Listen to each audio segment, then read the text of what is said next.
అధ్యక్ష, ఈ పోలీస్ వ్యవస్థ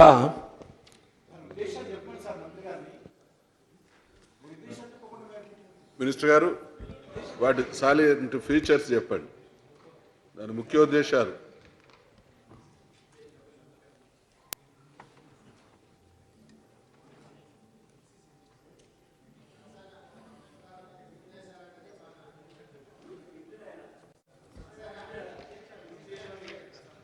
మినిస్టర్ గారు ఫీచర్స్ చెప్పండి, ఆ బిల్లు ఉద్దేశాలు లక్ష్యాలు.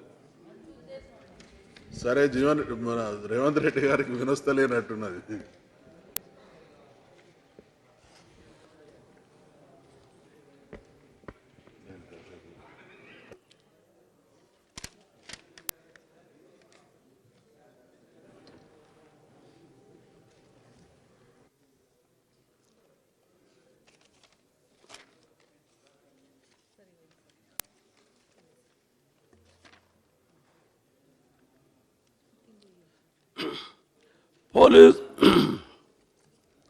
పోలీస్ కమిషనరేట్ల పద్ధతిని అనుసరించడం వల్ల అర్బన్ పోలీసింగ్ సత్వర నిర్ణయాలు తీసుకోవడం, ఏకీకృత సాధన బలగాల సేవలు శీఘ్రంగా చట్టాలను అమలుపరచడం, బహుళ నియంత్రణ యంత్రాంగం లభ్యంగా ఉంటుంది. కమిషనర్ ఆఫ్ పోలీస్ మరియు అతని సహచర అధికారులు మెజిస్ట్రేరియల్ అధికారాలు ఉంటాయి. సీనియర్ పోలీస్ అధికారి కమిషనర్గా నియమించబడతాడు. దీనివల్ల శాంతి భద్రతలు కాపాడడం, నేర నిరోధన పరిశోధన, నగరీకరణ వల్ల వచ్చిన ట్రాఫిక్ సమస్యలు నివారణకు కమిషనరేట్ ఎంతగానో ఉపయోగపడుతుంది. శాంతి భద్రతల నిర్వహణలో సాయుధ చట్టాలు, ప్రేలుళ్ళు పదార్థాలు తదితర అంశాలను నిర్వహించడం ఎంతో ప్రాధాన్యత ఉంటుంది. పోలీస్ కమిషనర్కు వారి సహచర అధికారులకు లైసెన్సులు ఇచ్చే అధికారం లభ్యమవుతాయి. కమిషనరేట్ వల్ల అత్యధిక ఉపయోగ సాధనాలు మరియు ప్రత్యేకతలు లభిస్తాయి. సీనియర్ పోలీస్ అధికారులు మరింత దగ్గరగా విధులను పర్యవేక్షించడానికి అవకాశం లభిస్తుంది. పోలీస్ వ్యవహారాలపై మరింత దృష్టిని కేంద్రీకరించడమే కాక ప్రత్యేక ట్రాఫిక్ పోలీస్ స్టేషన్లు ఏర్పాటు చేసుకొని సుశిక్తులైన ట్రాఫిక్ సిబ్బందిని నియమించుకోవడం జరుగుతుంది. కమిషనరేట్ త్వరితగా స్పందించే అధునాతన పోలీస్ కంట్రోల్ రూమ్ ఉంటుంది మరియు తగిన వాహనాలను మోటార్ సైకిల్ లభ్యంగా ఉంటాయి. నైపుణ్యం కలిగిన క్రైమ్ బ్రాంచ్ ఉంటుంది. నేర పరిశోధన చేయడానికి ప్రత్యేక పోలీసు బృందాలు లభ్యంగా ఉంటాయి. క్రైమ్ బ్రాంచ్లో హత్యలు, బందిపోటు దొంగతనాలు, కన్నపు దొంగతనాలు పరిశోధించే ప్రత్యేక బృందాలు ఉంటాయి. నేర నియంత్రించడానికి నగర పౌరులతో ప్రత్యేక సంబంధాలు పెట్టుకోవడానికి ప్రభావితమైన చక్కని బీట్ వ్యవస్థను ఏర్పాటు చేసుకోవడానికి అవకాశం ఉంటుంది.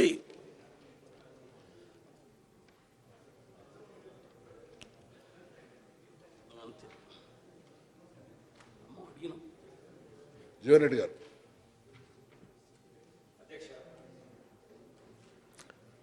గౌరవ హోంశాఖ మంత్రులు నూతనంగా జిల్లాలు ఏర్పడ్డటువంటి పరిస్థితులలో పోలీస్ శాఖను మరింత పటిష్టంగా వారి బాధ్యతలు నిర్వర్తించే విధంగా ఒక విధంగా వారి అధికారాలను పెంచే విధంగా మరి కమిషనరేట్స్ ఏర్పాటు చేయడం జరిగింది అనేటువంటి ఒక భావన వ్యక్తం చేసినట్టు నేను గమనిస్తున్నాను అధ్యక్ష.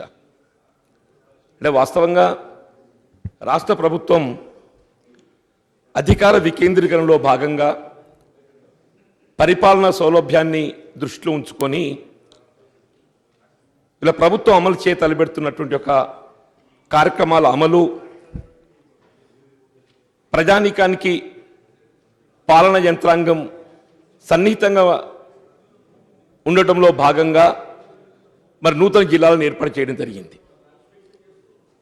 మరి పోలీస్ వ్యవస్థకు వచ్చేవరకు ఏదైతుందో ఇది డీసెంట్రలైజేషన్ నుండి సెంట్రలైజేషన్ వైపు పయనిస్తున్నట్టు కనబడుతుంది అధ్యక్ష. మరి ఉదాహరణకు రామగుండం పోలీస్ కమిషనరేట్ తీసుకుంటే ఇది ఇటు పెద్దపల్లి జిల్లా అటు మంచిర్యాల జిల్లా రెండు జిల్లాలను కలుపుతూ ఈ కమిషనరేట్ ఏర్పాటు చేయడం జరుగుతుంది అధ్యక్ష. ఇవాళ సాధారణంగా జిల్లాలు ఏర్పాటు కావటం అంటే జిల్లాకు సంబంధించి ఒక పోలీస్ వికేంద్రీకరణ పోలీస్ సూపరింటెండెంట్ ఏదైతుందో మరి ప్రత్యేకంగా ఉండడంతో ప్రజలకు సన్నిహితంగా ఉండటం పర్యవేక్షణ ఏదైతుందో సౌలభ్యంగా ఉండడం జరుగుతుంటుంది. అటువంటిది ఇవాళ రామగుండం పోలీస్ కమిషనరేట్ పరిధిలో పెద్దపల్లి జిల్లాతో పాటుగా మంచిర్యాల జిల్లా కూడా కలపడం జరుగుతుంది అధ్యక్ష. అట్లాగే కేవలం రామగుండం కాదు, ఇందులో వరంగల్ కమిషనరేట్కి సంబంధించి బిల్ ఇంతవరకు మనం బహుశా పాస్ చేసుకున్నామనే అభిప్రాయంతో ఇందులో చర్చలు తెలియదు. కానీ ఇప్పుడు వరంగల్ అర్బన్ రూరల్తో రెండింటిని కలపడంతో పాటుగా రెండు జిల్లాలను కలపడంతో పాటుగా బహుశా కొంతమేరకు జనగాం జిల్లా కూడా కలిపినట్టు నాకు తెలిసి వచ్చింది అధ్యక్ష. అంటే ఇదంతా చూస్తుంటే ఇది వాస్తవ ప్రభుత్వ లక్ష్యం ఏదైతుందో ప్రజలకు సౌకర్యం కల్పించడం అనేది కాకుండా పోలీస్ అధికార యంత్రాంగానికి ఏ విధంగా అధికారాలు కట్టబెట్టి ఈ ప్రజా సమస్యలపై స్పందించేటటువంటి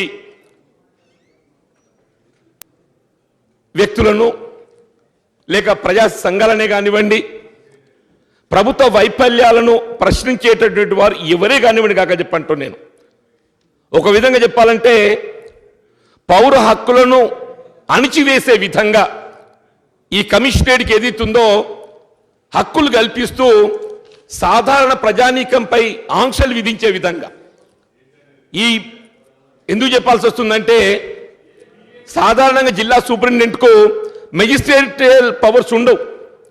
సాధారణంగా జిల్లా సూపరింటెండెంట్ ఆఫ్ పోలీస్కి ఏదైతుందో మెజిస్ట్రేరియల్ పవర్స్ ఉండవు. కలెక్టర్కు మెజిస్ట్రేరియల్ పవర్స్ ఉంటాయి. ఎప్పుడైతే అవసరం అనుకున్న ఒక పరిస్థితులలో ఎస్పీ గారు కలెక్టర్ గారికి నివేదించి మరి ఉత్తర్వులు తీసుకోవడం జరుగుతుంటుంది. ఇక్కడ ఏమైపోతుంది, ఏకంగా కలెక్టర్ గారికి ఉండేటటువంటి ఒక మెజిస్ట్రేరియల్ పవర్స్ను కమిషనర్ గారికి డెలిగేట్ చేయడంతో కమిషనర్ గారు బిసైడ్స్ కమిషనర్ ఆఫ్ పోలీస్ మరి అడిషనల్ మెజిస్ట్రేట్గా కూడా వారి బాధ్యతలు నిర్వర్తిస్తూ for example prevention of detention act, for example 144 section imposition, ఇటువంటి అన్ని కూడా స్వతంత్రంగానే నిర్ణయం తీసుకునేటటువంటి అవకాశం ఏర్పడుతుంది. దీంతో ఏమైపోతుంది, వీళ్ళ పోలీస్ తన బాధ్యతలు నిర్వర్తించడం లోపల ఎక్కడైతే ఎక్సీడ్ కావడం జరుగుతుంటుందో వాటిని పర్యవేక్షించేటటువంటి అవకాశం మరి జిల్లా రెవెన్యూ అధికార యంత్రాంగం కలెక్టర్ కోల్పోవడం జరుగుతుంది చెప్పంటారు. ముఖ్యంగా అధ్యక్ష ఈ ట్రాఫిక్ నియంత్రణ అని చెప్పని పేర్కొనడం ఇంకా కొద్దిగా ఆశ్చర్యం కలిగిస్తుంది అధ్యక్ష. ఇప్పటికే ప్రజలు అనేక ఇబ్బందులు పడుతుండ్రు ట్రాఫిక్ ఆంక్షలతో. మరి గ్రామాలలో పరిస్థితులు ఏ విధంగా ఉన్నాయో మీకు తెలియదు కాదు అధ్యక్ష. మీరు కూడా మీ ప్రాంతంలో కూడా మీరు గమనిస్తుంటారు అధ్యక్ష. సాయంత్రం 5-6 అయిందంటేనే అయిపోతుంది వెహికల్ చెకింగ్ అని చెప్పని మీరు ఎక్కడ రోడ్ల మీద చూసినా కానీ పోలీస్ అధికార యంత్రాంగం కనబడుతుంది అధ్యక్ష.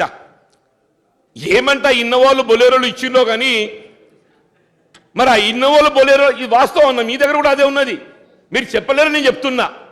ఈవినింగ్ 5-6 అయిందంటే అయిపోయి వెహికల్ చెకింగ్ టార్గెట్ ప్రతి పోలీస్ స్టేషన్ టార్గెట్ అధ్యక్ష అని చెప్పంటూ నేను ప్రతి నెల ఏదైతుందో 2 లక్షల రూపాయలు ఏదైతుందో పెనాల్టీస్.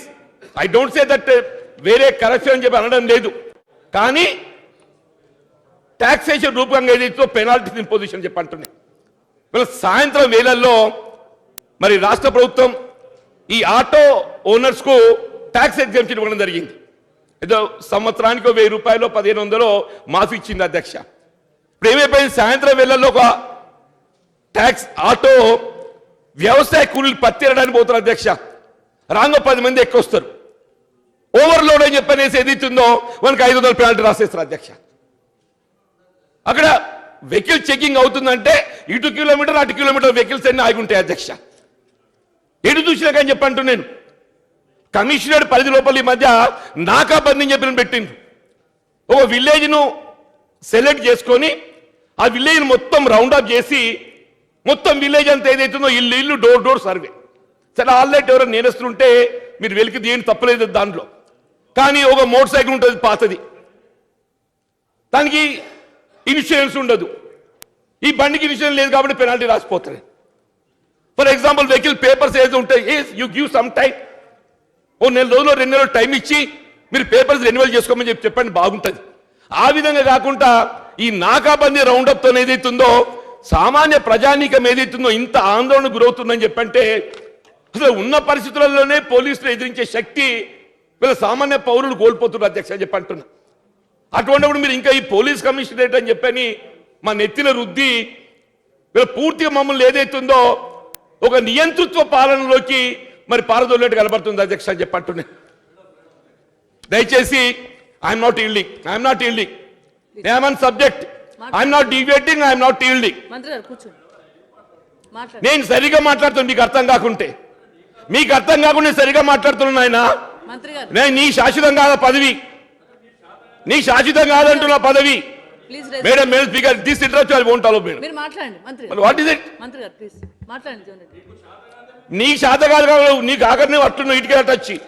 ఎవరి శాత ఏదో కాదో ప్రజలు గమనిస్తున్నారు, ఎవరి శాత ఏదో కాదో ప్రజలు గమనిస్తున్నారు. మేడం స్పీకర్ మీరు కూడా వీళ్ళ మెదక్ అంటే ఇట్స్ సెమీ అర్బన్ కాన్స్టెన్సీ. సాధారణ పరిస్థితులు ఏ విధంగా ఉన్నాయనేది నేను చెప్పాలని ప్రయత్నం చేస్తాను చెప్పంటున్నా. ఇవాళ ఏదైతుందో ప్రజా సమస్యల పట్ల స్పందించడం ఒక ప్రజాప్రతినిధే కాదు, ప్రజా సంఘాలు కూడా బాధ్యత ఉంటుందని చెప్పంటున్నాను. అటువంటి ప్రశ్నించేట ప్రజా సంఘాలను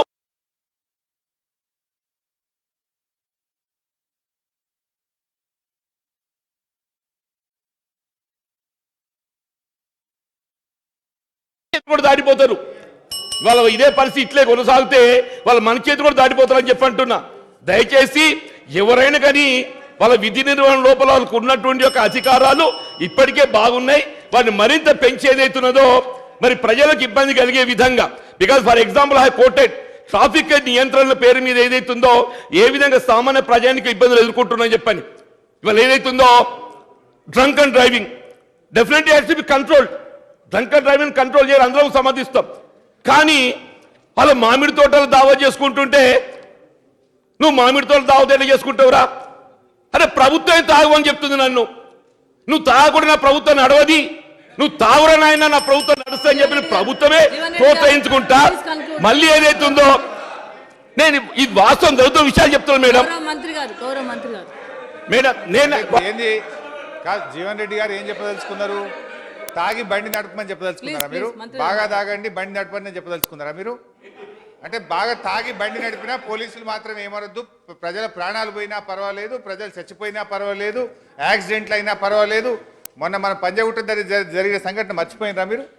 మీరు దయచేసి మీరు ఇంత మంచి డిస్కషన్ జరుగుతూ ఉంటే దీన్ని మీరు డైవర్ట్ చేశారు. ప్రతిదాన్ని ఒక నెగటివ్ కోణంలో చూడొద్దు. ఇలా ప్రజలు సంతోషపడతా ఉన్నారు అంటే మీరు పోలీసుల ఆత్మస్థైర్యాన్ని దెబ్బతీసే విధంగా, బాగా పనిచేసేటువంటి పోలీసులు మీరు ఎక్సెస్ పనిచేస్తారు, పోలీసులు ఇట్లా చేసేస్తారు అంటే మీరు పోలీసుల యొక్క ఆత్మస్థైర్యాన్ని, పోలీసుల పనితీరును కించపరిచే విధంగా మాట్లాడడం ఇది మంచి పద్ధతి కాదు జీవన్ రెడ్డి గారు.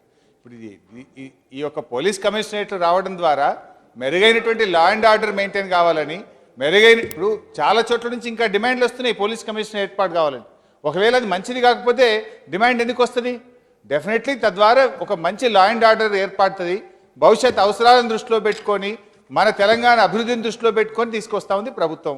కానీ మీరు దీన్ని పూర్తిగా పక్కదో పట్టించే విధంగా, పోలీసుల మీద పూర్తిగా బురద జల్లే విధంగా, పోలీస్ డిపార్ట్మెంట్ ఆత్మస్థైర్యాన్ని దెబ్బతీసే విధంగా, తాగి బండి నడిపినా పోలీసులు పట్టించుకోవద్దు, ట్రిబుల్ రైడ్ పోయినా పోలీసులు పట్టించుకోవద్దు, బండికి కాయిదాలు లేకపోయినా పోలీసులు చెకింగే చేయొద్దు, ఏ పత్తాలాడినా మా ప్రభుత్వం పత్తాలు ఫుల్ నడిపింది, పత్తాల పేకాట క్లబ్బుల్ని రాష్ట్రం అంతా కూడా 3 పువ్వులు 6 కాయల్లాగా కాంగ్రెస్ ప్రభుత్వం చేసింది.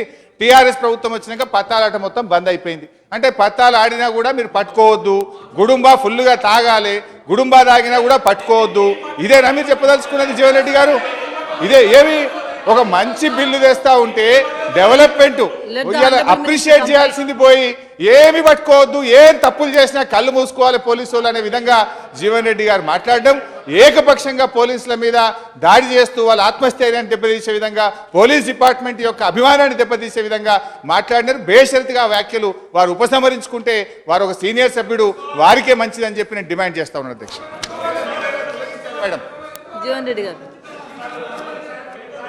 Madam speaker, let us go back to the records. నేను డ్రంక్ అండ్ డ్రైవింగ్ ఇన్స్పెక్ట్ చేయడం తప్పు అని చెప్పని అనలేదు. Let us go back to the records. Please please please please నేనేమన్నా దయచేసి గమనించండి.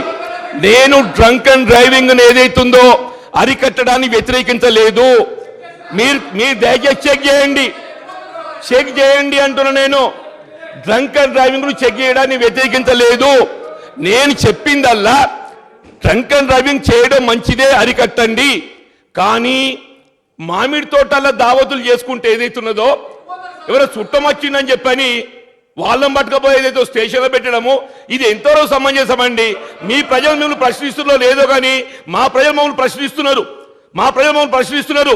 ఒక ఆటో సాయంత్రం వేళ 5-6 గంటలకు వ్యవసాయ కూలీలో 10 మందిని ఎక్కించుకొని 10 బెనులను ఇంటికి రిటర్న్ వస్తుంటే ఏదైతున్నదో వెహికల్ చెకింగ్ పేరట ఇటు కిలోమీటర్ అటు కిలోమీటర్ ఆటోలు ఆపడము ఈ సమంజసమేనా? మీరు సమర్థిస్తున్నారా? మరి ఏంటండి ఏం చెప్పంటు నేను ఏంటండి అంటే వాట్ ఈస్ హ్యాపెనింగ్? ఇప్పుడు జీవన్ రెడ్డి గారు ఆటోలో యాక్సిడెంట్ అయ్యి 10 మంది 15 మంది ఓవర్లోడ్ ఆటోలలో పోయి ముంగట్ సీట్ల డ్రైవర్ నడపాల్సిన చోట ఇటు ఇద్దరు కూర్చొని ఆటో డ్రైవర్ నడపలేక టర్నింగ్ కాక యాక్సిడెంట్ అయ్యి 10 మంది 15 మంది చనిపోయినాడు. ఏమన్నాం? ఏం చేస్తుంది ప్రభుత్వం? పోలీసులు ఏం చేస్తుండ్రు? రవాణా శాఖ ఏం చేస్తుంది? మీరు అరికట్టరా, మీరు కంట్రోల్ చేయరా అని మాట్లాడింది ఎవరు సార్? యాక్సిడెంట్ అయి ప్రజల యొక్క విలువైనటువంటి ప్రాణాలు కోల్పోతే దానికి బాధ్యులు ఎవరు? మీరు కాదా? ఈ రకంగా మాట్లాడితే అంటే మీరేం చెప్తారు? ఆటోలో 15 మంది ప్యాసింజర్లు పోయినా తప్పు లేదు, ఆటోలో 15 మంది పోండి యాక్సిడెంట్లు అయి చనిపోయినా ఇబ్బంది లేదని చెప్పదలుచుకున్నారా? ఈ వక్రీకరణ వద్దండి దయచేసి. నేను వాస్తవాన్ని దృష్టి పట్టుకొస్తున్నా. ఒక సాధారణ ఆటో కార్మికుడు ఇవాళ రాష్ట్రంలో ఏదైతుందో లక్షలాది మంది నిరుద్యోగ యువత ఏదైతుందో వాళ్ళ ఆటోల మీద వాళ్ళ జీవనం కొనసాగిస్తుండ్రు. ఈ పెరిగిన డీజిల్ ధరలకు అనుగుణంగా ఏదైతుందో ఒక ప్యాసింజర్ ఎక్కువైతాడు. దయచేసి వాస్తవాలు గమనించండి అంటున్నాను. నేను ఒక ప్యాసింజర్ ఎక్కువైతాడు. ఇది ఒక ప్రాంతంలోని కాదు అధ్యక్ష, మొత్తం యావత్ రాష్ట్రంలో జరుగుతున్న ఒక అంశాన్ని చెప్తున్నాను. ఇది యావత్ రాష్ట్రంలో జరుగుతున్న అంశం అని చెప్పంటున్నాను. దయచేసి మీరు కూడా మంత్రిగా ఉన్నారు, మీరు ఓ రివ్యూ చేయండి వాట్ ఈస్ హ్యాపెనింగ్. నేను అనేది ఏందో రాజకీయం మిమ్మల్ని తప్పకూడదామని చెప్పాను, లేక నేను మాట్లాడుతుందా అని మీరు నన్ను తప్పబట్టాలని చెప్పాను. మనం భావించడం కరెక్ట్ కాదని చెప్పి అంటున్నా. నేను వాస్తవ విషయాలు మాత్రం మీ దృష్టి పట్టుకొస్తున్నాను. ఇలా కమిషనరేట్ ఏర్పాటు చేయడంతో ఏదైతుందో ఇలా జిల్లా కలెక్టర్లకు ఉండేటటువంటి ఒక మెజిస్టీరియల్ పవర్స్ ను కమిషనర్ కు డెలిగేట్ చేయడంతో కమిషనర్ పవర్స్ ఏదైతుందో మరి అధికమైపోయి సామాన్య ప్రజానీకంపై మరింత భారం పెరిగే ఇబ్బందులు గురేటువంటి అవకాశం ఉన్నది. ముఖ్యంగా ఏదైతుందో ప్రజా సమస్యలపై స్పందించేటటువంటి ప్రజా సంఘాలే కానీ ప్రజా జీవితాలు కొనసాగేవారే కానీ పౌర హక్కులను కూడా కాల రాసే పరిస్థితి ఏర్పడదు. కాబట్టి దయచేసి దీన్ని పునరాలోచించండి, లేకపోతే సెలెక్ట్ కమిటీ పంపించాలని కోరుతున్నా అధ్యక్ష. సెలెక్ట్ కమిటీ పంపించాలని కోరుతున్నా. ఎన్విఎస్ఎస్ ప్రభాకర్ గారు, రామచంద్రారెడ్డి గౌరవ మంత్రి గారు ఒక్క నిమిషం. రామచంద్రారెడ్డి గారు ఆటో డ్రైవర్ల మీద ఆటోల మీద వారికి జీవన్ రెడ్డి గారికి ప్రేమ ఉన్నట్టు చెప్తా ఉన్నారు మేడం. ఈరోజు గౌరవ ముఖ్యమంత్రి చంద్రశేఖరరావు గారు పేదల మీద ఉండేటువంటి దాంతోని ఇవాళ ట్రాలీ ఆటోలు కానీ ప్యాసింజర్ ఆటోలకు కానీ ఈ రాష్ట్రంలో పాత బకాయిలను వారు ప్రతి క్వార్టర్లీ కట్టాల్సినటువంటి పన్నును రద్దు చేసి ఇవాళ రవాణా పన్నును రద్దు చేసి ఆటో డ్రైవర్లకు అండగా నిలబడేటువంటి ప్రభుత్వం టీఆర్ఎస్ ప్రభుత్వం. మేము ఎన్నికల మేనిఫెస్టోలో చెప్పిన విధంగా వ్యవసాయానికి ఉపయోగించేటువంటి ట్రాక్టర్లు కానీ ఆటో ట్రాలీలు కానీ ప్యాసింజర్ ఆటోలు అన్నిటికీ కూడా పాత బకాయిలను పన్నులను రద్దు చేసి ఇవాళ ఆటో డ్రైవర్లకు అండగా నిలబడ్డది ప్రభుత్వం. ఈరోజు వాళ్ళకి ఇన్సూరెన్స్ కూడా తీసుకొచ్చింది మా ప్రభుత్వం. ఇవాళ 5 లక్షల రూపాయల వరకు ఉచిత బీమా ఇన్సూరెన్స్ను కూడా ఈరోజు డ్రైవర్ల కోసం తీసుకొచ్చింది. సో అదేవిధంగా మేము ఆటోల్లో మేము ప్రయాణం చేయొద్దని అంటలేం, కాకపోతే ప్రజల ప్రాణాలు చాలా ముఖ్యం, ప్రజల రవాణా వ్యవస్థ చాలా ముఖ్యం. ఇవాళ మా మంత్రి గారు కూడా మినీ బస్సులు కూడా తీసుకొచ్చిండ్రు. సో అందువల్ల మేమేదో దానికి వ్యతిరేకమని కాదు.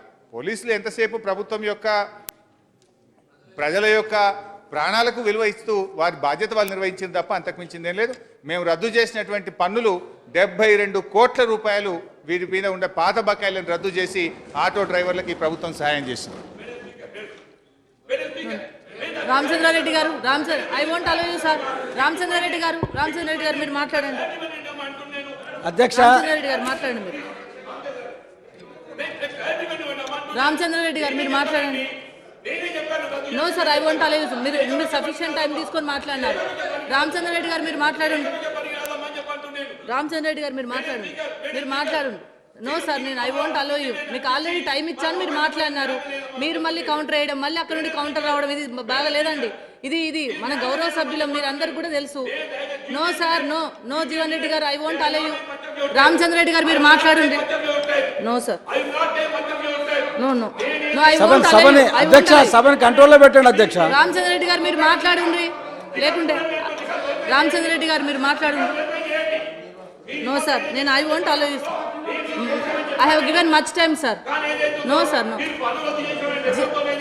రామచంద్ర రెడ్డి గారు మీరు మాట్లాడండి రామచంద్ర రెడ్డి గారు మీరు అవకాశం తీసుకొని మాట్లాడండి నో సార్ బిల్స్ మీద మీకు చాలా టైం ఇచ్చాను సార్ రామచంద్ర రెడ్డి గారు మీరు మాట్లాడండి రామచంద్ర రెడ్డి గారు మీరు సభ మాట్లాడండి ఆర్డర్లో పెట్టండి అధ్యక్ష. సభ ఆర్డర్లో ఉంటే మాట్లాడొచ్చు కదా.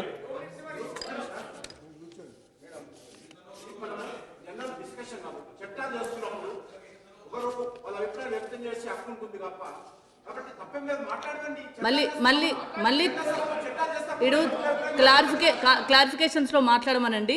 ఇప్పుడు ఏంటంటే ఒక్క నిమిషం కిషన్ రెడ్డి గారు ఒక్క నిమిషం ఇక్కడ నుండి చట్టం చేయడం ఇక్కడ నుండి ఒక కౌంటర్ పడుతుంది అక్కడ నుండి ఒక కౌంటర్ వస్తుంది ఈ కౌంటర్లకే టైం పోతుంది తప్ప దాని మీద మంచి డిస్కషన్ జరగాలని మా ఆలోచన. గౌరవ హోమ్ మినిస్టర్ గారు. అధ్యక్ష కిషన్ రెడ్డి గారు వకాలత్ చేస్తున్నాడు కాంగ్రెస్ నాయకులకు. లేదు వినండి దయచేసి వినండి దయచేసి. ఇప్పుడు కాదండి ఎమ్మెల్యే గారు జీవన్ రెడ్డి గారు చెప్పింది ఆటోలు ర్యాక్స్ రద్దు చేసినండి మరి హరీష్ రావు కూడా రద్దు చేసిండనే చెప్పిండు. ఇంకా మళ్ళీ దాని మీద క్లారిఫికేషన్ ఏంటి? ఇద్దరు చెప్పినాక క్లారిఫికేషన్ ఏముంటుంది? ఇంకేముంటుంది? ఏం లేదు. మీరు తప్పే మాట్లాడే మంచిగా మాట్లాడు. మీ పాత్ర మీరు వహించండి ఆయన పాత్ర ఆయన మాట్లాడు తప్పే ఉంది. నో సార్ క్లారిఫికేషన్స్ లో అడగండి సార్ క్లారిఫికేషన్స్ లో నేను ఆల్రెడీ నేమ్ తీసుకున్నాను రామచంద్ర రెడ్డి గారు మళ్ళీ క్లారిఫికేషన్స్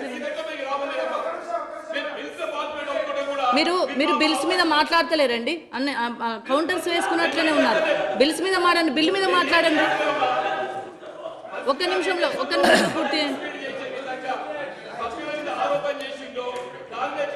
బాధ్యత మా మీద ఉన్నది. ఒక్క నిమిషంలో పూర్తి మేడం స్పీకర్ వాళ్ళ గౌరవ మంత్రి గారు ఏదైతున్నదో వారు ఆటోలకు ఏదైతుందో ట్యాక్స్ ఎగ్జామ్షన్ చేయడమే కానీ పెనాల్టీ రద్దు చేయడమే కానీ చేసిందని చెప్పిందో నేను ముందు చెప్పిన మేడం మీరు దయచేసి ఒక రికార్డు వెరిఫై చేయండి. కానీ మీరు ఏదైతుందో ట్యాక్స్ రద్దు చేస్తున్నాం అనే నెపంతోని పెనాల్టీ రద్దు చేస్తున్న నెపంతోని ఇలా ఆటో కార్మికులు ఎంత ఇబ్బంది పడుతున్నారో దయచేసి గమనించాలని చెప్పాను నేను. ఇలా రాష్ట్రం లోపల ఏదైతే లక్షలాది మంది నిరుద్యోగ యువత ఆటోల మీద జీవనం కొనసాగిస్తున్నారు. అటువంటి లక్షలాది మంది నిరుద్యోగ యువత ఇలా పోలీస్ ఎక్సెస్ తోనే ఏదైతుందో వాళ్ళు ఇబ్బంది ఎదుర్కొంటున్నారని చెప్పాను నేను. అంతే తప్ప ఏదైతుందో నేను ప్రభుత్వం this is not a general discussion. మీరు బిల్ మీద మాట్లాడండి. రామచంద్ర రెడ్డి గారు మీకు ఇచ్చానండి 1 minute టైం ఇచ్చాను నేను. జీవన్ రెడ్డి గారు మీరు ఉపయోగించుకోలేదు.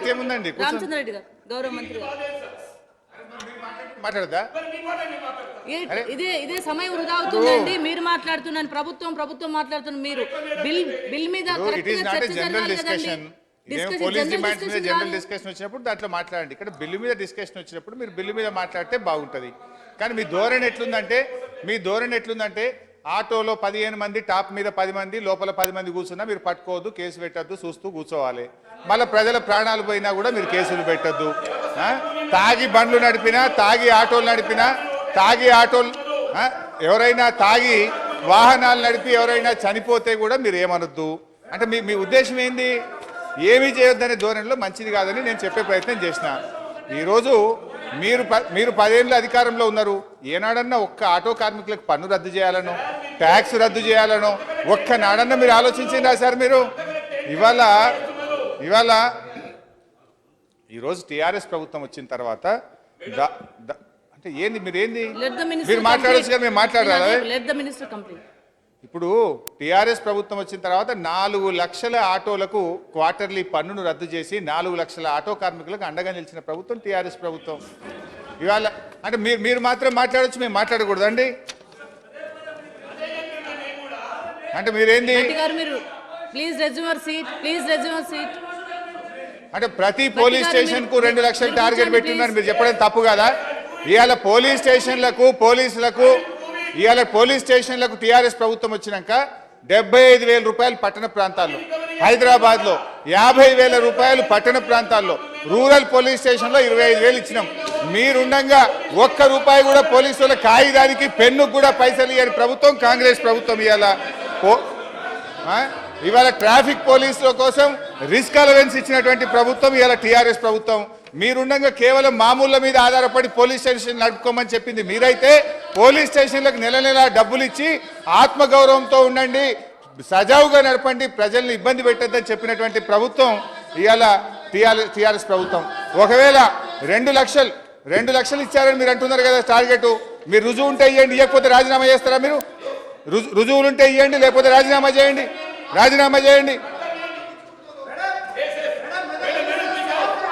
రామచంద్రారెడ్డి గారు మీరు మాట్లాడండి. జీవన్ రెడ్డి గారు మీకు టైం ఇచ్చాను, మీరు అవకాశం వినియోగించుకోలేదు. రామచంద్రారెడ్డి గారు మీరు మాట్లాడండి.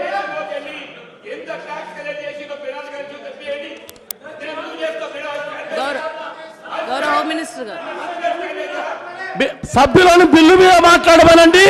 ఇవన్నీ ఆరోపణలు ప్రత్యాపనలుగా బిల్లు మీద మాట్లాడమనండి దయచేసి.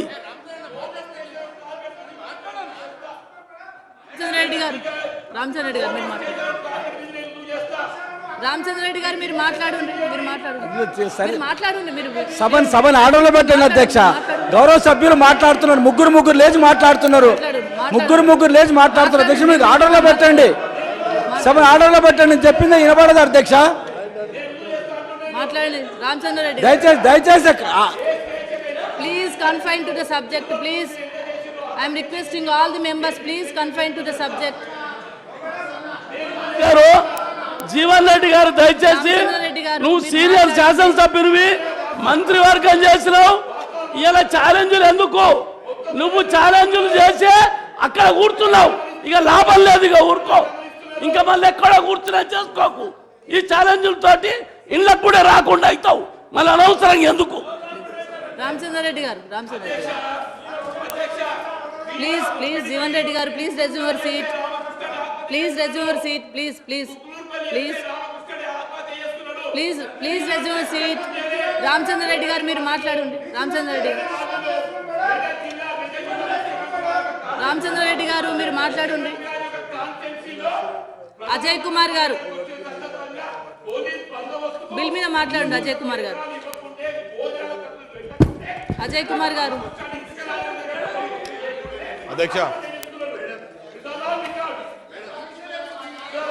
అధ్యక్ష గౌరవ్ మేడం, మంత్రి గారు ఒక్క నిమిషం. రామచంద్ర రెడ్డి గారు ప్లీజ్. జీవన్ రెడ్డి సాబ్ కూర్చోండి ఒక్క నిమిషం. నువ్వు కూర్చోవే. నీకు మేమేం మాట్లాడమే, నిన్నేమననే కూర్చో ప్లీజ్.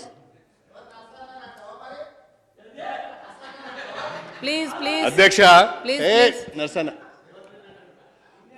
అధ్యక్ష మనము బిల్స్ మీద చర్చ పెట్టాం, బిల్స్ని ఇంట్రడ్యూస్ చేశారు.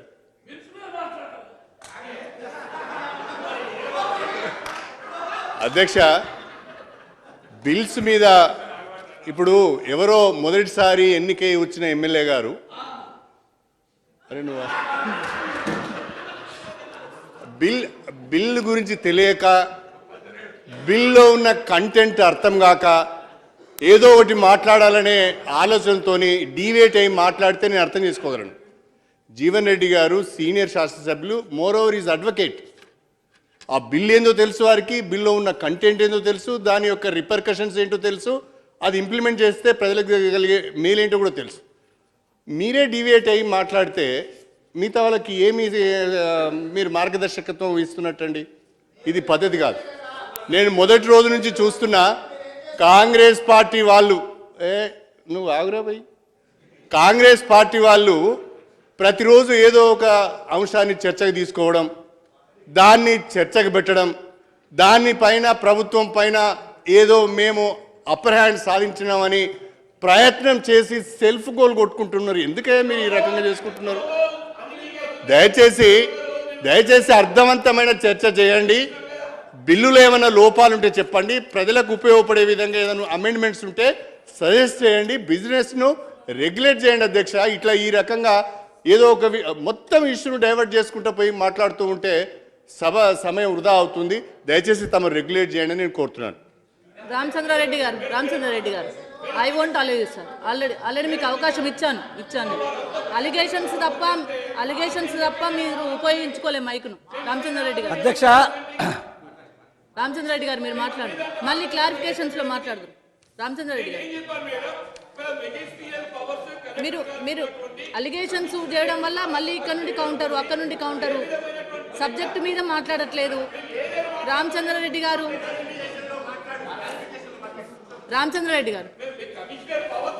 మళ్ళీ క్లారిఫికేషన్స్ ఇస్తామండి. మళ్ళీ క్లారిఫికేషన్స్ లో మరి నేను రామచంద్రారెడ్డి గారు I want allow you sir.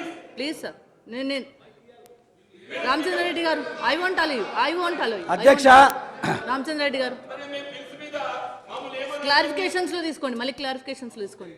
Ramachandra Reddy గారు